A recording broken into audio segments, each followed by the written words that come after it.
60 feet above the frozen dirt of northern Michigan, ice encases the crossarm like spun glass. It is 4:15 a.m. The wind shears through your canvas jacket, driving sub-zero needles into your throat, but your body moves on muscle memory. You reach for your belt, your heavy leather climbing gloves, oil-stained, Kevlar stitching long frayed, grip the ice-crusted wood. Down on the ground, the diesel engine of the bucket truck idles in a cloud of white exhaust. Nobody up here knows the truth. Nobody knows about the $950,000 sitting quietly in an index fund account back in your dark apartment. You don't need this shift. You haven't needed it for 2 years. Yet here you are, hung from a wooden pole by steel gaffs in a blizzard. Part 1. The Origin. You are 21 when you first step into the heavy leather climbing boots. Young, broke, and running on empty. Your uncle brings you onto the line crew. He is a 38-year veteran journeyman, built out of dense bone and stubborn habit. You watch him work the high-voltage lines with hands that have sacrificed their grace. Severe nerve damage in his fingers from decades of high-voltage tool vibration makes every fine task a struggle. Hours before a winter freeze rolls down off Lake Superior, his knees begin to ache with a dull, prophetic thrum. He is a living barometer of physical wear and tear, paying an irreversible tax for every paycheck he brings home. You respect him, but you are terrified of becoming him. The shift that breaks your spirit happens during your first real Michigan blizzard. You spend 16 straight hours clearing down timber and restringing primary lines while the wind tears at your face. By midnight, your eyelids feel scraped raw, and every joint in your spine throbs with a cold, hollow ache. You pull into a snowbound gas station off Route 131, your truck idling against the howling wind. All you want is warmth and sustenance. You pick up a $12 lifeline, a small plastic jug of kerosene to feed the space heater in your freezing apartment, and 2 cheap packages of instant noodles. You place them on the counter and hand the clerk your bruised plastic debit card. The machine chimes twice. Red text flashes on the small screen. Declined. The cashier doesn't look up from her phone. She just taps the card reader with a fingernail. Try again. You swipe it again. Declined. You know before the third attempt what the problem is. You have $4.18 left in your account. You work 16-hour shifts in sub-zero ice storms, risking your life 60 feet in the air, and you cannot afford $12 worth of heat and dinner. You leave the kerosene on the counter and walk out in silence. Inside your truck, sitting in the dark while your breath freezes against the glass, a quiet humiliation grips your chest. You look down at your numb, trembling hands, feeling the phantom vibration of the power lines still humming in your palms, and make a silent vow. Part 2. The First Dollar. It starts with $500. Half of everything you have in the world after paying back rent and overdue utilities. You sit at your kitchen table in the dark, cold draft creeping through the window trim. Your thumbs hover over the screen of your cheap phone. Transferring that money feels like throwing a lifeline into an abyss. You worked 50 hours in knee-deep mud to earn those $500. Every bill was bought with lower back pain and raw knuckles. To send it away into an invisible index fund feels unnatural, almost foolish. But you tap the screen anyway. The confirmation flickers. You have almost nothing left in liquid cash, but the seed is planted. 3 months later, you sit in the cab of the bucket truck during a 20-minute lunch break, wiping grease off your phone screen. A notification pops up. A dividend payout. $1.42. You stare at that single $1.42 for 10 long minutes. It is completely useless on its own. It cannot buy a hot meal or pay a bill. But as you stare at the number, a quiet shift occurs in your chest. That was the first dollar you ever earned that didn't cost a piece of your body. It didn't demand 16 hours in an ice storm. It didn't ask for bruised shoulder blades, frostbitten fingertips, or early onset arthritis. It existed purely because you had the discipline to stay silent and leave it alone. The grind turns into years. You live like a ghost in your own life. While the other guys on the crew talk about buying new diesel trucks, snowmobiles, and custom hunting rifles, You drive a 12-year-old sedan with a rusting quarter panel. You pack cold turkey sandwiches in a dented metal lunchbox while they order greasy diner meals on call-out shifts. They laugh at you, call you tight, ask if you're saving up to buy your own coffin. You just smile softly, wrap your worn leather climbing gloves around your insulated mug, and keep your mouth shut. By year 3, the portfolio crosses $12,000. You stand next to your uncle in the supply yard while he rubs his stiff, swollen knuckles against his canvas trousers. The morning cold is bitter, and his limp is more pronounced. You look at him, the urge swelling in your throat to tell him, "I'm building something, Uncle. I'm finding a way out." But the words stick. 12,000 isn't freedom. It's just a thin cushion. You defer the reveal.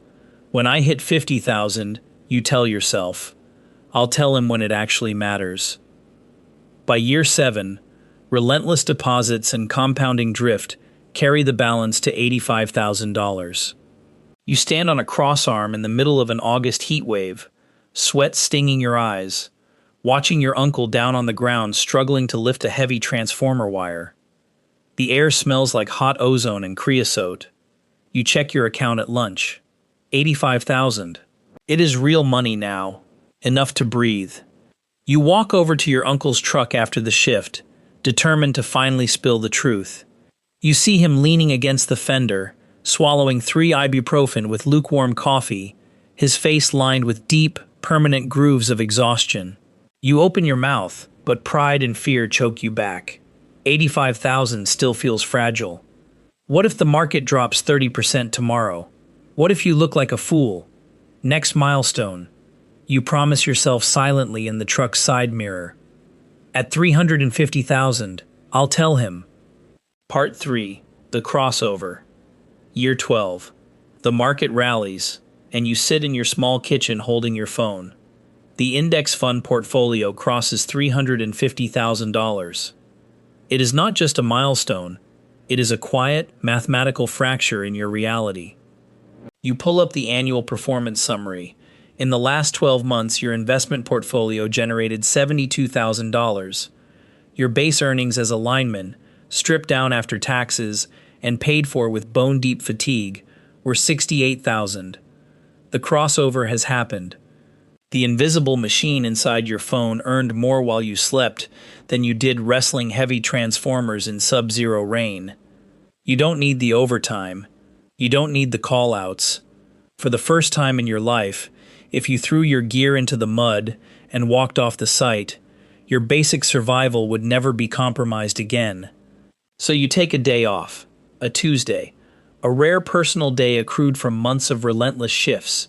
You wake up at 8 in the morning, 2 hours after your alarm usually screams. Sunlight streams through your apartment blinds, landing soft and yellow on the worn floorboards. The silence in the room is heavy, almost oppressive. Down at the yard, your crew is pulling primary line through 20-degree mud. Your uncle is rubbing his stiff knees, drinking burnt coffee from a foam cup, preparing his body for another 10 hours of brutal physical strain. You pour yourself a hot mug. You sit down at the kitchen table. You have nowhere to be, no truck to step into, no ice storm to fight, no boss to answer to. You wait for the wave of euphoria to arrive. You wait for the triumphant sense of liberation you promised yourself 10 years ago. It never comes. Instead, a cold, hollow panic fills your chest.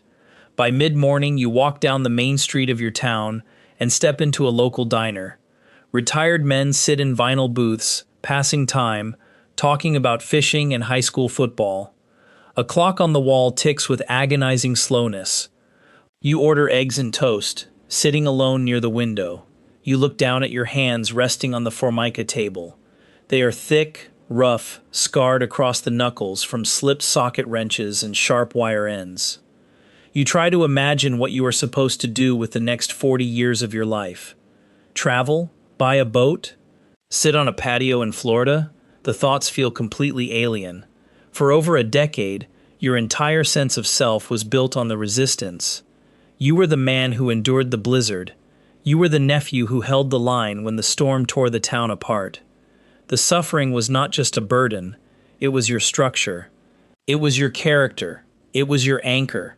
Without the weight of the climbing belt around your hips, you don't feel free. You feel weightless, detached, ghostly. You realize with terrifying clarity that you spent 12 years building a bridge to escape a room, only to realize you have nowhere else to go. Part 4, The Reveal. Year 16 arrives quietly. The portfolio stands at $950,000. Outside, a winter storm of historic severity slams into northern Michigan. Freezing rain coats every surface in 3 inches of clear, heavy ice before dropping to 12 below zero. Trees shatter under the weight, snapping power lines like thread across 3 counties. Emergency call-outs ring every phone in the yard. You don't have to go. You could sit in your heated apartment with your coffee, watch the market ticker, and let the blizzard howl outside your window. But you put on your heavy wool socks. You pull on your insulated overalls. You walk out into the freezing night. By 3 in the morning, you and your uncle are isolated on a backwoods access road. A 70-foot cedar tree has brought down 3 spans of 3-phase primary wire into a ravine. The wind howls off the lake, tearing through the pines. Your uncle sits on the lowered tailgate of the utility truck, gasping softly, his knees locked up from the drop in barometric pressure. His hands, stiffened permanently by nerve damage, tremble as he tries to thread a bolt through a transformer bracket. He drops it into the snow. He stares down at his useless, numb fingers with a quiet, worn exhaustion.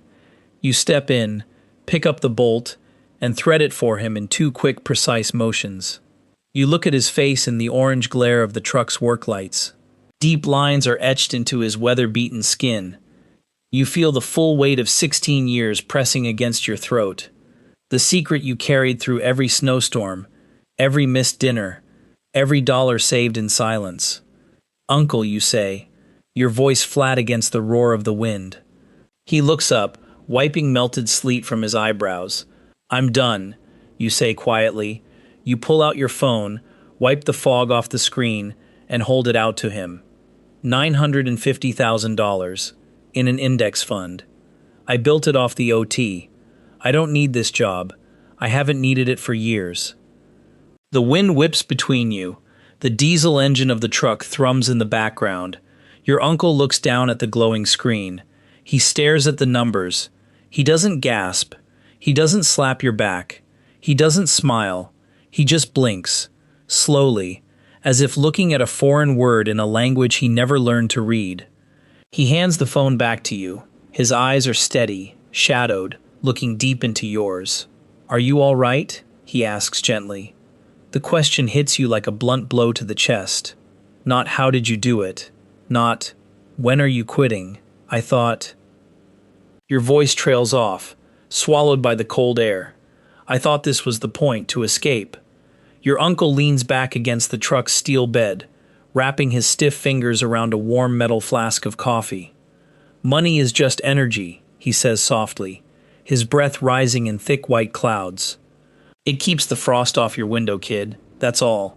But it doesn't give you a reason to stand up in the morning. A man who spends his whole life running away from work ends up with nothing to hold on to when the wind blows." He looks down at your worn leather climbing gloves. "You think I stayed out here 38 years because I couldn't budget?" He shakes his head, a faint, sad smile touching the corner of his cracked lips. "I stayed because when the lights go out in this town, somebody has to fix them. I stayed because I wanted to see who you'd become when the wire got heavy. Tommy down at the yard told me how you handled that night on Route 131 years ago. I told him you had more grit than anyone on this crew. You stand still in the dark.